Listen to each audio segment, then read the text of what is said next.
m'appelle Clémence, je suis en terminale BTMM et je fais actuellement un stage dans le service de la régie de scène à l'Opéra Bastille.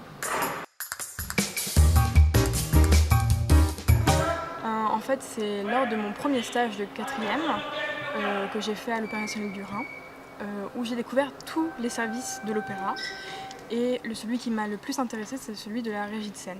Alors, j'ai choisi d'intégrer du coup le BT. Et en arrivant au BT, je me suis dit, premier stage, je le fais à l'Opéra national du Rhin, deuxième à l'Opéra Bastille, et les deux ont été possibles. Le rôle du régisseur de scène, c'est d'épauler le régisseur général qui, lui, est le chef d'orchestre des coulisses. C'est lui qui va gérer quand on fait la répétition, à quel moment, avec qui, de qui a besoin le metteur en scène, si on a besoin de technique ou pas. Alors, lui, il va organiser ces choses-là. Et de l'autre côté, le régisseur de scène, lui, il va devoir, par exemple, accompagner les solistes aux essayages costumes, prise de mesure, perruques. Il va devoir les accompagner parce que c'est vrai que Bastille, c'est un peu un labyrinthe. Et si on demande à un soliste de se repérer, c'est un peu compliqué. Le régisseur de scène est là pour l'accompagner. Moi, c'est ce que je fais.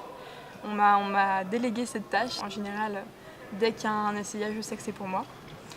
Donc moi, je suis très contente qu'on me confie cette tâche-là. Lui, c'est celui aussi qui va noter tout ce qui se passe sur scène.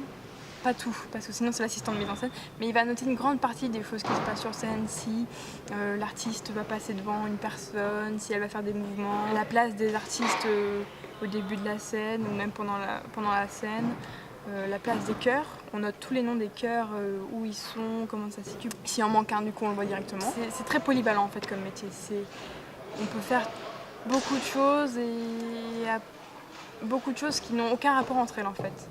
Et puis après sur scène, il va y avoir un autre boulot, c'est gérer tout ce qui se passe en scène, le bruit, maintenir le silence en scène, c'est très compliqué.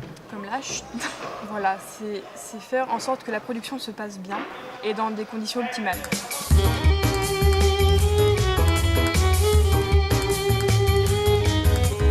y a beaucoup de qualités à avoir, notamment être polyvalent, c'est une qualité je pense principale chez le régisseur de scène, parce que si on n'est pas polyvalent, c'est un peu compliqué parce que justement on a plein de tâches différentes à faire.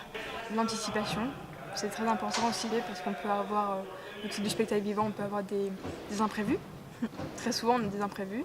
On peut avoir un soliste qui tombe malade à la dernière minute, on peut avoir un accident sur scène, on doit appeler l'infirmière. Voilà. Être organisé, très important d'être organisé, parce que si on n'est pas organisé, on se retrouve à la fin de la production et on doit tout rattraper. Et c'est beaucoup d'humain aussi. Faut être à l'écoute, il faut savoir communiquer aussi beaucoup parce qu'il faut communiquer entre tous les services. On peut avoir à communiquer avec la machinerie, avec les accessoiristes, avec les habilleuses. Parce que si on ne communique pas, c'est pas tout s'effondre, mais il y a une partie du travail qui n'est pas faite. Et du coup, il y a un retard à rattraper à chaque fois qu'on se retrouve au dernier moment. Si c'est encore dans l'anticipation communiquer, ça évite de se retrouver face à des imprévus.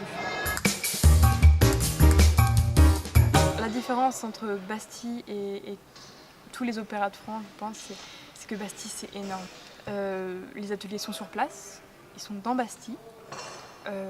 La scène, facilement, on peut changer de décor chaque soir. C'est propre à Bastille parce que ça a été conçu pour ça. Ça a été conçu pour être plus efficace que tous les autres opéras. Donc évidemment, c'est très compliqué. Mais ce qui est bien, c'est que justement, Bastille, c'est très formateur. Vraiment, je pense que ça m'a appris à m'adapter plus facilement.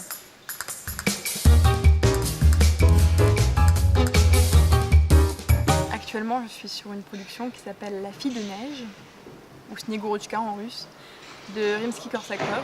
Avant de démarrer mon stage, j'ai demandé au contact que j'avais ici, donc au directeur de la scène, de me donner des partitions de piano-chant spéciales à la régie de scène. Et j'ai fait le minutage. Et puis je marquais les scènes, je mettais des petits post-it pour marquer où étaient les scènes, pour pouvoir me retrouver facilement quand on sera en répétition. Hop, on reprend la cavatine du tsar, hop, c'est bon, j'y suis. Je me suis intéressée tout de même à l'histoire pour me renseigner, pour savoir ce qui se passerait sur scène, que je ne sois pas désorientée. Et puis ensuite, j'ai démarré mon stage et j'ai pu commencer du coup à annoter la partition dès qu'il y avait un mouvement d'une personne, dès qu'il y avait une entrée, tout est annoté.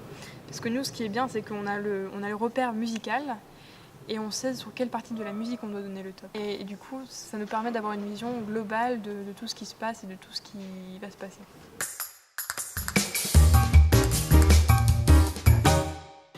Du coup, sur scène, alors là, justement, tout ce qu'on a noté depuis le début va nous servir. Que ce soit pendant les services lumière où on va avoir noté tous les effets, que ce soit les entrées, que ce soit les mouvements du décor. Par exemple, une tournette, si ça tourne, on va noter par exemple à quel moment ça démarre, à quel moment ça accélère, à quel moment ça ralentit, à quel moment ça s'arrête. On va noter tout ça et on va le signaler à la machinerie. On peut aussi signaler à d'autres services qui sont aussi en contact grâce à des casques intercommunication qui nous permettent de dialoguer avec l'ensemble des techniciens sur scène. Et hors scène aussi, parce qu'il y a aussi ceux qui sont dans les cabines lumière. On va pouvoir dialoguer avec eux, leur dire attention, effet 117, je dis au hasard, attention, effet 117. On attend un petit peu parce qu'on prévient un peu à l'avance, puis on fait top, effet 117, puis hop. Nous, spectateurs, on ne voit rien. Mais sur scène, il y a vraiment un effet qui se passe. Il y a vraiment un effet de lumière, de jeu. Et puis surtout, ce qui est bien, c'est que vu qu'on a toutes les entrées, on va savoir quand appeler les artistes en loge. C'est un exemple, on va leur dire veuillez venir sur scène, les figurants venez sur scène, le Tsar Day, on va donner des noms. S'il y a quelqu'un qui n'est pas sur scène, du coup là on refait un appel, ou même parfois le chercher. Ça m'est déjà arrivé en tant que stagiaire d'aller chercher un artiste qui n'entendrait pas.